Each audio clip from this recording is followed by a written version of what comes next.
सभी को जय मसीह की। आज हम परमेश्वर के कलाम में से कुछ बातों को सीखेंगे। हम सभी जन जो परमेश्वर के बच्चे हैं और आज हम जो ओल्ड टेस्टामेंट जो पुराने नियम में कुछ प्रार्थनाएं परमेश्वर के दासों ने की, परमेश्वर के जितने भी उसके चुने हुए लोग थे, जहाँ उनके नबी थे, जहाँ परमेश्वर ने अपने दासों को ठहराया, उन्होंने अपनी अपनी प्रार्थना, अपनी अपनी बेनती परमेश्वर के सामने रखी। हालेलुया। बहुत से अगर हम नए नियम में भी जाएं, नए नियम में भी बहुत सी प्रार्थनाएं हैं जो परमेश्वर के कलाम में बहुत सी प्रार्थनाएं। मैंने पिछले दिनों में आपको बताया कि हम जो प्रार्थना करते हैं, एक तो हम अपने खुद के लिए प्रार्थना करते हैं, एक हम दूसरे के लिए क्या करते हैं, विनती करते हैं। किसी के लिए हम क्या करते हैं, मिन्नत करते हैं। मिन्नत समझते हो, किसी के लिए मिन्नत करना, ठीक है। आज बहुत से भाई बहन है, जब हम किसी को जाकर कहते हैं कि भाई तू चल जाके तू उसको कहेगा तो वो तेरी मान लेगा, और वो क्या वो उसका शब्द होता है, मैं मिन्नतें क्यों निकालूं तेरे लिए।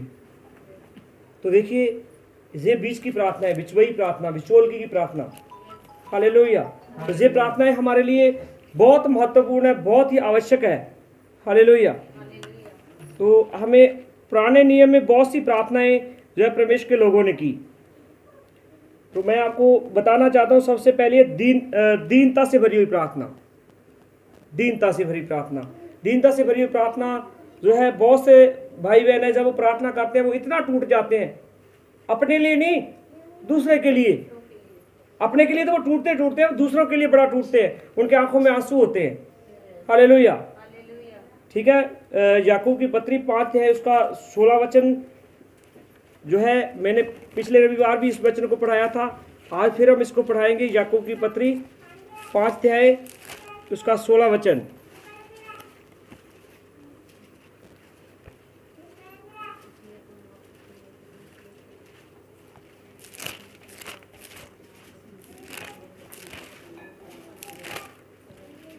सोलह वचन कहता है, इसलिए आपस में तुम एक दूसरे के सामने अपने अपने पापों को मान लो और एक दूसरे के लिए प्रार्थना किया करो।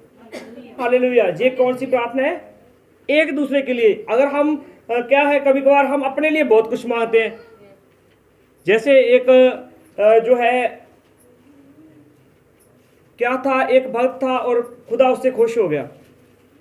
खुदा खुश हो गया और खुदा अब नीचे उतरे आया है उसकी प्रार्थना सुन के। परंतु खुदा ने आकर उससे बातचीत की और उसने कहा कि हाँ, मैंने तेरी प्रार्थना सुन ली है, ठीक है, और तू मांग जो कुछ मांगना है तेरे को। और परमेश्वर खुदा उसके सामने एक शर्त को रख देता है कि एक शर्त है, और वो भक्त बोलता है क्या? वो कहता है, परमेश्वर कहता है कि एक शर्त है, जो तू मांगेगा तेरे पड़ोसी को उससे डबल मिलेगा, दुगना मिलेगा। अब क्या मांगेगा वो? हाँ जी, क्या मांगेगा?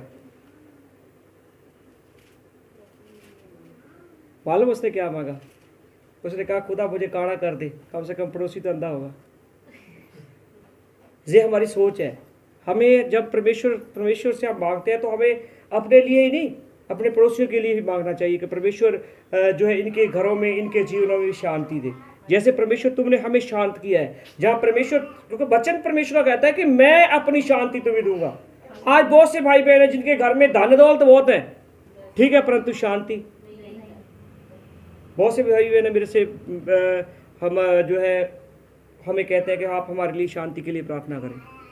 हालेलुया। तो यहाँ वचन क्या कहता है कि इसलिए आपस में एक दूसरे के सामने अपने अपने पापों को मान लो और एक दूसरे के लिए प्रार्थना किया करो, जिससे तुम क्या हो जाओ, भले चंगे हो जाओ। धर्मी जन की प्रार्थना से बहुत प्रभाव से बहुत कुछ हो सकता है। हालेलुया। धर्मी जन की प्रार्थना, ये दीनता की प्रार्थना एक दूसरे के लिए। अगर हम अपने आप को, क्या होता है कभी कभार क्या होता है, हम किसी की सुलह कराने जाते हैं। सुलह समझते हो? उनका राजीनामा कराना, और वो कुछ बातें हम उनसे बोलते हैं कि तुम इन बातों को मानो, कुछ बातें हम उससे बोलते हैं और उनकी उनका राजीनामा हो जाता है। हालेलुया। और अगर हम कहें कि हमें इसकी क्या आवश्यकता है, हम ऐसा क्यों करें? हाँ जी, ठीक है। इस प्रार्थना को बोलते हैं डिसाइस की प्रार्थना। ये यूनानी भाषा का शब्द है, जो मैंने बताया है, बीच के बीच, मतलब एक दूसरे के सामने अपने पापों को मानकर दूसरों के लिए प्रार्थना करें। ये यूनानी भाषा का शब्द है। और पहला तीमुथियुस उसका 5 अध्याय उसका 5 वचन, पहला तीमुथियुस 5 अध्याय उसका 5 वचन।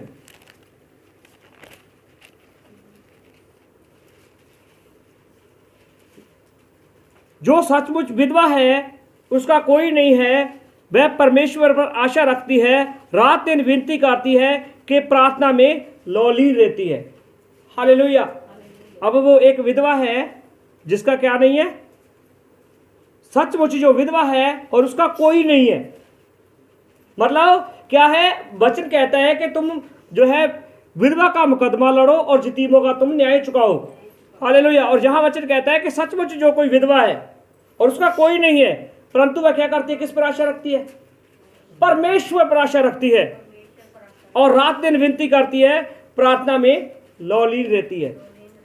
हालेलुया। तो हमें जब भी हम किसी के अब ये विधवा है, इसकी आपकी कितनी आवश्यकताएं होंगी, कितनी जरूरतें होगी, पर फिर भी ये किसी के लिए प्रार्थना करेगी। क्योंकि जो प्रार्थना में लौलीन शब्द, लौलीन रहना मतलब मगन रहना, और जो मगन रहेगा तो ये तो नहीं है खुद अपने लिए प्रार्थना करेगा, वो दूसरों के लिए प्रार्थना करेगा। हालेलुया। सो उसके बाद आता है जो है, हम जाएंगे अफसे की पत्री 6 अध्याय उसका 18 वचन। अफसे की पत्री 6 अध्याय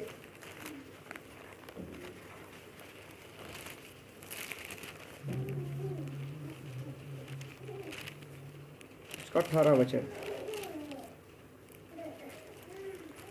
हर समय और हर प्रकार से आत्मा में प्रार्थना और विनती करते रहो, इसलिए जागते रहो कि सब पवित्र लोगों के लिए लगातार क्या किया करो, विनती किया करो। अब आगे आगे मैं आपको शब्द बोलना चाहता हूं, क्या पवित्र लोग अपने लिए प्रार्थना नहीं कर सकते? कर सकते कि नहीं कर सकते? परंतु ये वचन क्या कहते हैं, तुम किसके लिए प्रार्थना किया करो? सबसे पहले कहता है कि हर समय, मतलब आप अब क्या है, कभी कभार हम क्या है अपने लिए एक समय नियुक्त कर लेते हैं कि मैं इसी समय प्रार्थना करूंगा, उसके बाद वो समय अगर आगे पीछे हो जाए, अब तो मेरा समय निकल गया, अब तो मैं नहीं कर सकता। आप किसी भी समय कौन से भी स्थान पर खड़े होकर प्रार्थना कर सकते हो, बैठकर प्रार्थना कर सकते हो। हालेलुया।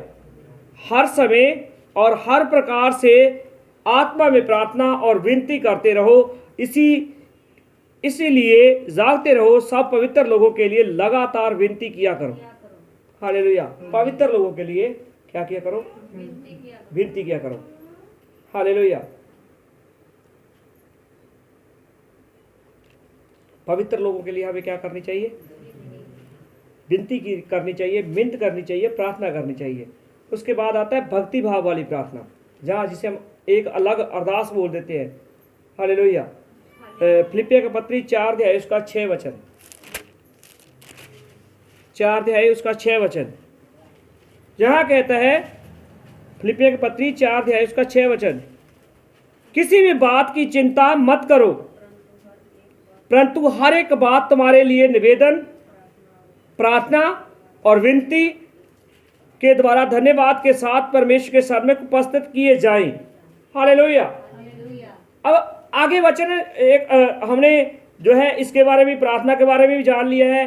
निवेदन में मतलब हम किसी के सामने रखते हैं, और इसके बाद जो शब्द आया धन्यवाद, धन्यवाद हम किसी का कब करते हैं? धन्यवाद हम तब करते हैं जब हमारे के लिए कोई काम है, वो हमारे लिए कठिन है, हमारी योग्यता से बढ़कर हम नहीं कर सकते, परंतु वह हमारे लिए हो जाता है, वह हमारे लिए कोई बड़ा व्यक्ति कर देता है, जहां परमेश्वर हमारे लिए कर देता है, तब हम ये शब्द को इस्तेमाल करते हैं कि तेरा धन्यवाद हो, जहां मैं तेरा धन्यवाद करता हूं, जहां मैं तेरा धन्यवादी हूं। हालेलुया। तो ये भक्ति भाव वाली प्रार्थना है। इसको जो है क्या है, ये भक्ति भाव वाली प्रार्थना है। उसके बाद एक शब्द आता है आइटिमा, यूनानी शब्द है, इसका मतलब है हमारी जरूरत के समय हम प्रार्थना करते हैं। क्या करते हैं हम? हमारी जरूरत के समय प्रार्थना करते हैं। हालेलुया। हमें किसकी आवश्यकता के लिए जब प्रार्थना करते हैं? अब मैं आपको बताना चाहता हूँ, जो है प्रार्थना के सिस्टम, मैं बहुत बार पहले भी सोचता था कि प्रार्थना करना एक अलग बात है, बेनती करना एक अलग बात है, अरदास करना एक अलग बात है, किसी की मेहनत करना अलग बात है, और मांगना एक अलग बात है। हम मांगते मालूम है किसके लिए? मांगते हम अपने खुद के लिए। हालेलुया। किसके लिए मांगते हैं हम? खुद के लिए। और अब मैं आपको लेके जाऊंगा बाइबल के बीच में। मैंने स्टार्टिंग किया था पुराने नियम से, कि हम पुराने नियम की प्रार्थना को आज देखेंगे। पहला शमूएल उसका 26 अध्याय, पहला शमूएल उसका 1 अध्याय उसका 26 वचन।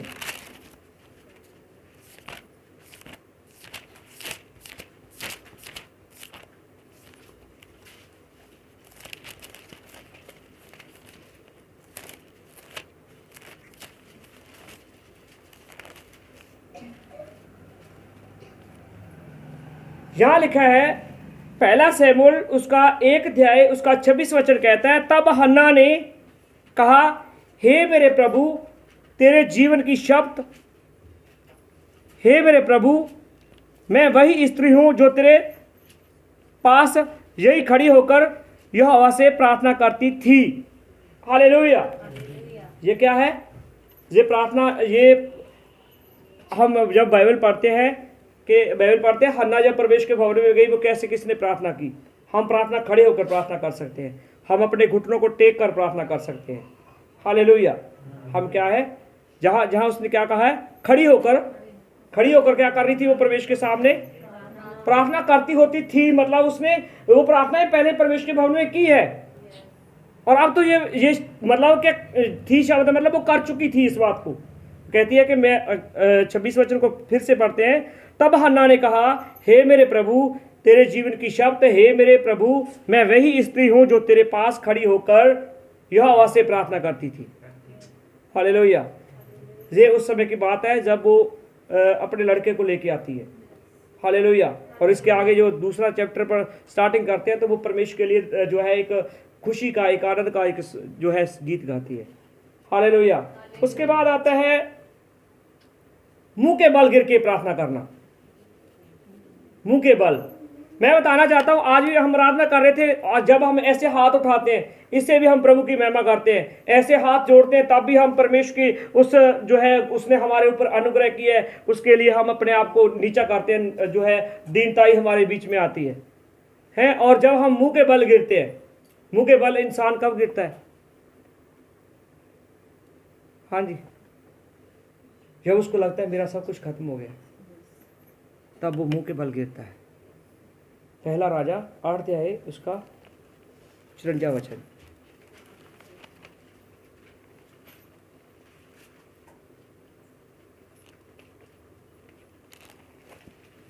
पहला राजा उसका 8 अध्याय उसका 54 वचन।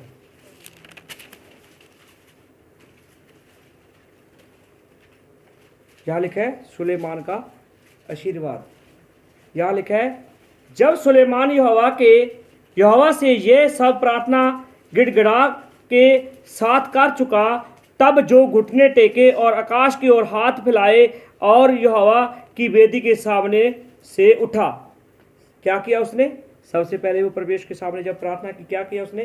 गिड़गिड़ाया, घुटने टेके, और आकाश की ओर उसने क्या, ऐसे अपने हाथ उसने ऐसे फैलाए, ऐसे हाथ फैलाए। ये हमारी प्रार्थना। हालेलुया।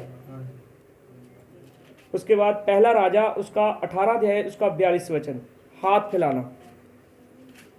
पहला राजा 18 अध्याय उसका 42 वचन।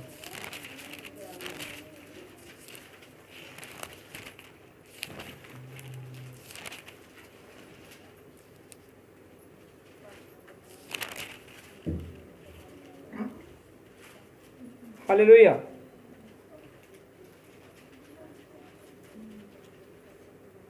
अठारह अध्याय उसका 42 वचन कहता है, तब अहाब खाने पीने चला गया। एलिया करमेल की चोटी पर चढ़ गया और भूमि पर गिरकर अपना मुंह घुटनों के बीच में किया। अब ये जहां प्रार्थना कर रहा है, वो प्रवेश के सामने किस बात की जो है और लेके जा रही है ये प्रार्थना? जहाँ मुंह के बल अपने अपने जो है घुटनों के बीच में उसने अपना ऐसे मुंह छुपाकर परमेश्वर से प्रार्थना की। और इसकी जब आप हेडिंग देखोगे तो अकाल खत्म होने की प्रार्थना कर रहा है वो। हालेलुया, अकाल की समाप्ति के लिए। हालेलुया। तो जब भी हम परमेश्वर के वचन में पढ़ते हैं, ठीक है, हम एक वो बहुत ही आसान वर्ड बोलते हैं प्रार्थना, परंतु अब जैसे जैसे परमेश्वर हम पे अनुग्रह करते हैं, मैं बताना चाहता हूँ कि जब एक बच्चा स्कूल के बीच में जाता है तब उसको जब पहली बार तो उसे उठना बैठना बताया जाता है, उसके बाद उसके कैसे पढ़ना है, कैसे बातचीत करनी है टीचर के साथ, वैसे समझाया जाता है। उसके बाद वो पढ़ना स्टार्टिंग लेता है। और उसी तरह अगर हम परमेश्वर के बीच में हमें आए हुए इतना समय हो गया परंतु हमें इन बातों का ज्ञात नहीं है। आज देखिए कितनी जो अलग बातें आज जो हम परमेश्वर के कलाम में से सीख रहे हैं कि उसने क्या किया, अपने घुटनों के बीच में अपने मुंह को लेकर क्या की, उसने परमेश्वर से प्रार्थना की। कहाँ? करमल की चोटी के ऊपर। हालेलुया। और उसने अपने सेवक से कहा कि चढ़कर समुद्र की ओर दृष्टि करके देख। तब उसने चढ़कर देखा और लौट आया, कुछ भी नहीं। एलिया ने मालूम है 7 बार प्रार्थना की और 7 बार ही उसको अपने जो है सेवक को भेजा। और जब 7वीं बार जाता है तो जहाँ लिखा है 7वीं बार उसने कहा, देख समुद्र में से मनुष्य का सा एक हाथ का सा छोटा सा बादल उठ रहा है। एलिया ने कहा अहाब के पास जाकर रथ जुतवा और नीचे जा, कहीं ऐसा ना हो कि तू वर्षा के कारण रुक जाए। थोड़ी ही देर में आकाश वायु से उड़ाई हुई घटाओं और आंधी से काला हो गया और भारी वर्षा होने लगी। अहाब सवार होकर जिज्रेल को चला गया। ठीक है, छोटी सी बदली थी, छोटी सी। और मैं बताना चाहता हूँ हमारे जीवन में जब भी हम परेशान होते हैं, जब भी हम निराश होते हैं, हताश होते हैं, हमारे को अगर छोटी सी भी आशा है ना, छोटी सी भी आशा है, तो वो आपके लिए बड़ा कुछ करेगी। हालेलुया।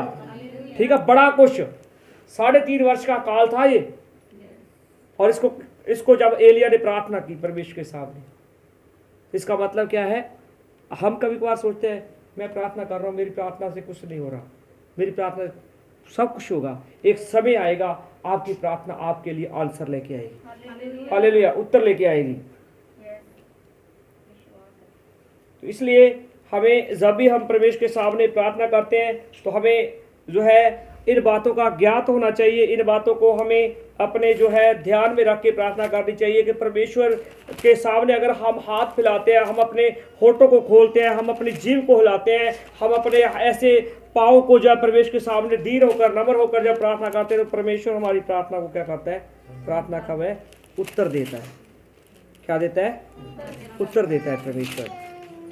ठीक है, हमें कभी भी जब प्रार्थना करते हैं तो परमेश्वर के सामने कभी भी अपने आप को कमज़ोर नहीं समझना चाहिए, क्योंकि जो परमेश्वर की प्रजा है, जहाँ परमेश्वर के लोग हैं, जहाँ परमेश्वर के बच्चे हैं, वो कमज़ोर नहीं है। ठीक है, परमेश्वर के दास ने पिछले जो है वीरवार को समझाया था कि शेर के बच्चों को घटी हो सकती है परंतु आपको घटी नहीं हो सकती। हालेलुया। यशायाह की किताब 1 अध्याय उसका 15 वचन। यशायाह की किताब 1 अध्याय उसका 15 वचन।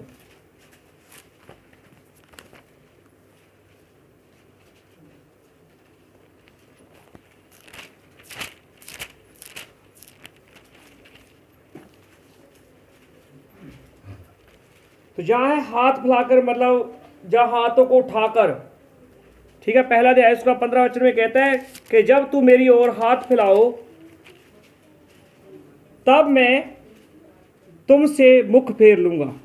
तुम कितनी भी प्रार्थना क्यों ना करो तो भी मैं नहीं सुनूंगा, क्योंकि तुम्हारे हाथ किससे भरे हैं? खून से भरे हैं। इसका मतलब हमारे हाथों को हमें कैसे गलत कामों के से क्या करना चाहिए? बचा के रखना चाहिए। अगर हमारा गलत काम में हाथ जाता है उस हाथ को रोकना चाहिए। ठीक है, अगर हमारी आंख जो है गलत दिशा की ओर जा रही है तो इस आंख को डांटना चाहिए, नहीं तूने ये नहीं देखना है। अगर हमारा मन हमें विचलित होता है और किसी जो है हमारी अपनी लालसा की ओर अगर लेके जाए तो इस मन को भी स्टॉप करना है कि हे विचार तू यहाँ खत्म हो जा। मैंने आपको बहुत बार बताया कि जब हमारे परिवार में किसी की जब मृत्यु हो जाती, जैसे पिछले साल मेरे ब्रदर की, जो बड़ा भाई मेरे ताया जी का लड़का था, उनकी मृत्यु हुई, तो मैं बहुत परेशान था, इतना निराश था। ठीक है, तो 10-15 दिन गुजर जाने के बाद मैंने एकदम कहा, बस अब शोक तो मेरी जिंदगी से चला जा। मैं अपने आप को वैसा ही पाया जैसे मैं पहले था। हालेलुया। कभी कभार क्या है कि हम उसको, जो हमारे अंदर जो विचार चल रहे हैं, उनको हम रूटीन में उसकी बस चक्री लगा लेते हैं, घूमते रहते हैं। उसके बाद हम बीमार होते हैं, फिर हमारे को डॉक्टर कहता है कि तेरे को तो नींद नहीं आ रही है, तेरे को तो ये भी परेशानी है, ये भी परेशानी है। आप, बाइबल का वचन कहता है, तेरे जीव के वश में क्या है? मृत्यु और जीवन दोनों है। हालेलुया। तो अब आपने सोचना है कि हम किसको चुन रहे हैं, जीवन को चुन रहे हैं या मृत्यु को चुन रहे हैं। और उसके बाद हम जाएंगे जो है भजन संहिता 63 अध्याय उसका 4 वचन।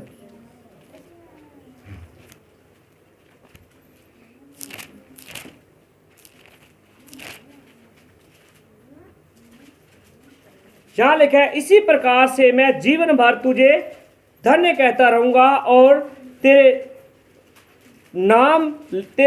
नाम लेकर अपने हाथ उठाऊंगा। हालेलुया। क्या कहता है परमेश्वर का दास, जहां दाऊद क्या कहता है, इसी प्रकार मैं जीवन भर वो तुझे, किसको? परमेश्वर को जीवन भर क्या कहेगा? वो धन्य कहता रहेगा, जीवन भर धन्य कहता रहेगा। किसको? परमेश्वर को। और जब वो धन्य कहेगा और उसके बाद वो क्या करेगा? वो कहता मैं तेरा नाम लेकर अपने हाथ उठाऊंगा। हालेलुया। किसका नाम लेकर? परमेश्वर का नाम लेके। ठीक है, हम थोड़ा सा वचन में और जाएंगे, तो आपको बस दो बातें और बताऊंगा मैं। उत्पत्ति की किताब 18 अध्याय उसका 22 और 23 वचन।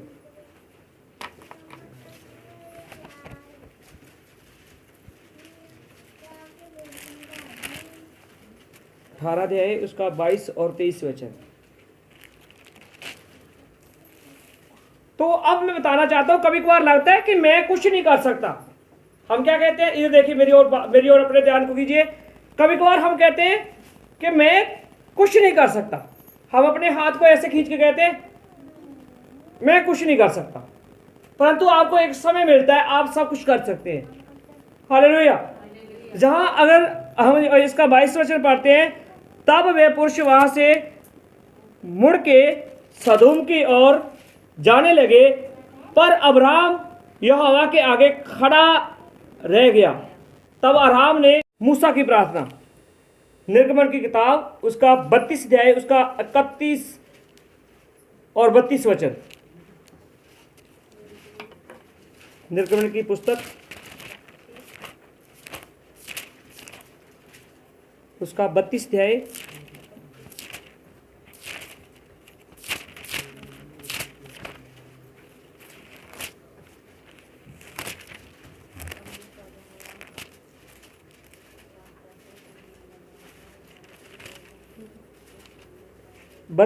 उसका 32 से 33 वचन, 31 से 32 वचन।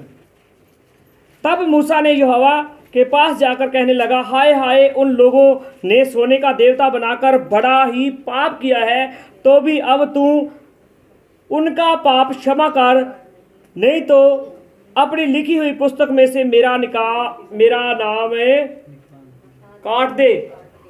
और हम होते, कोई बात नहीं, उनका काट दे, मेरा लिख दे। हालेलुया। किसकी प्रार्थना है ये मूसा की प्रार्थना है। पाप किसने किया है? लोगों ने पाप किया है, मूसा ने पाप नहीं किया यहाँ। परंतु मूसा फिर भी परमेश्वर के सामने जाकर गिड़गिड़ाता है। परमेश्वर के सामने सबसे पहले वो कहता है कि इन्होंने बड़ा पाप किया है। ठीक है, इन्होंने बड़ा पाप किया, इस बात को वो एक्सेप्ट करता है। किसने किया? लोगों ने किया है। और इसको एक्सेप्ट कौन करता है? मानता कौन है? मूसा मानता है। और फिर भी उनको लगता है कि अगर परमेश्वर फिर भी ना मानेगा ना, तो वो कहता है मेरा नाम पुस्तक में से काट दे। हालेलुया। ये है बिचौलगी की प्रार्थना। हम किसी के लिए प्रार्थना कर रहे हैं। हालेलुया। और अगर हमारे को ये सेम डिटो हमें ये स्थान मिला होता कि हम बहुत से लोगों की गवाही कर रहे हैं, बहुत से लोगों ने पाप कर दिया, तो हम क्या करते? नहीं कोई बात नहीं, ये करान देश में जाए ना जाए, मैं जरूर जाना है। हालेलुया। कितना सुंदर वचन है ये। उसके बाद हम जो है अपनी जो हम मिस्टेक करते हैं, गलतियां करते हैं, उनको क्या कर लेना? मान लेना। ठीक है, मन फिरा लेना कि हाँ मैं पहले ऐसे करता था, अब ऐसे करता था, वैसे करता था, अब क्या कर रहा हूँ मैं? इनको मान के इन्हें छोड़ रहा हूँ। बैल के बीच में द्वितीय वचन में लिखा है, दया मालूम है किस पर होती है? जो अपने पापों को मान के उनको छोड़ देता, उसके ऊपर दया होती है। हालेलुया।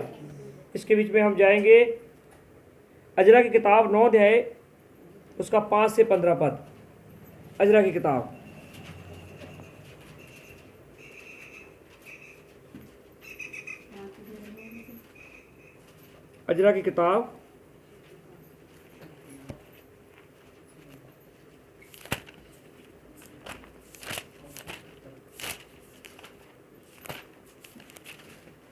उसका 9 अध्याय उसका 5 से 15 पद।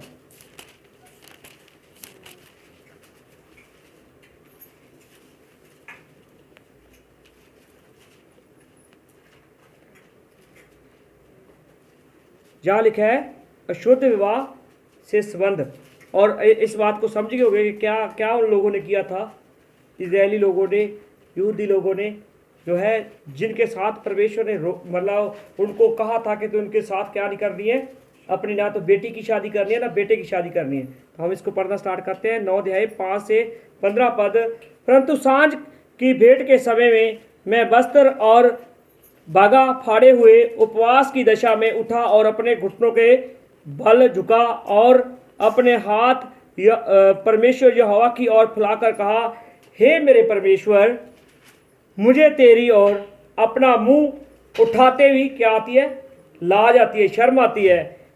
हे मेरे परमेश्वर, मेरा मुंह काला है, क्योंकि हम लोगों के अधर्म के काम हमारे सिर पर बढ़ गए हैं और हमारा दोष बढ़ते बढ़ते आकाश तक पहुंचा है और अपने पुरखाओं के दिनों से लेकर आज के दिन तक हम बड़े दोषी हैं। ये क्या कर रहा है? यहाँ क्या कर रहा है? अपने आप की मिस्टेक, अपने आप की गलतियाँ, अपने पूर्वजों के भी पाप, अपने पूर्वजों के भी जो गंदे गंदे काम किए थे उनको क्या कर रहा है? मान रहा है और अपने आप को क्या ठहरा रहा है? दोषी ठहरा रहा है। और तू अपने अधर्म के कामों के कारण हम अपने राजाओं और जाजकों समेत देश देश के राजाओं के हाथ किए गए और तलवार दास्तव लूटे जाने और मुंह काला हो जाने की विपत्तियों में पड़े। और जैसे आज हमारी दशा है, पर अब थोड़े दिन से हमारे परमेश्वर यहोवा का अनुग्रह हम क्या हुआ? हम पर हुआ कि हम में से कोई बच निकले। किसके अनुग्रह के कारण हुआ? परमेश्वर। वो कहता थोड़े दिनों के कारण परमेश्वर ने के अनुग्रह से हम थोड़े करके क्या निकल गए? कोई बच निकले। हमको उसके पवित्र स्थान में एक खूंटी मिले।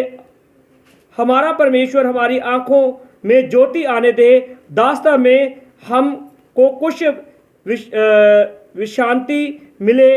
हम दास तो हैं ही, पर हमारे दास्तव में हमारे परमेश्वर ने हमको नहीं छोड़ दिया, वरन फारस के राजाओं और हमको ऐसे राजाओं को हम पर ऐसे कृपालु किया कि हम नया जीवन पाकर अपने परमेश्वर के भवन को उठाते और इसके खंडरों को सुधारने पाए। और हमें यहूदा और यरूशलेम में आड़ मिली, मतलब हमें स्थान मिली, जगह मिला, हमें पनाह मिली।